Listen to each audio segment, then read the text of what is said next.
আল্লাহ তাআলা প্রকাশ্যভাবে মন্দ কথা বলা কখনো পছন্দ করেন না, তবে যে ব্যক্তির উপর অবিচার করা হয়েছে তার কথা আলাদা। আল্লাহ তাআলা ভালোভাবে শোনেন এবং জানেন।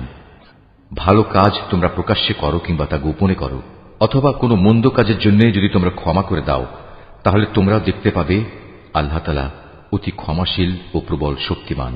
যারা আল্লাহ তাআলা ও তার রসুলদের অবিশ্বাস করে এবং আল্লাহ তাআলা ও রসুলদের মাঝে এই বলে একটা পার্থক্য করতে চায় যে আমরা রসুলদের কয়েকজনকে স্বীকার করি আবার কয়েকজনকে অস্বীকার করি, এর দ্বারা আসলে এরা নিজেদের জন্য একটা মাঝামাঝি রাস্তা বের করে নিতে চায়।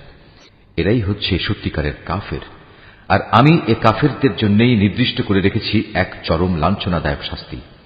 অপরদিকে যারা আল্লাহ তাআলা ও তার রসুলের উপর ঈমান আনে এবং তার পাঠানো নবী রসুলদের একজনের সাথে আরেকজনের কোন রকম পার্থক্য করে না, এরাই হচ্ছে সেসব লোক যাদের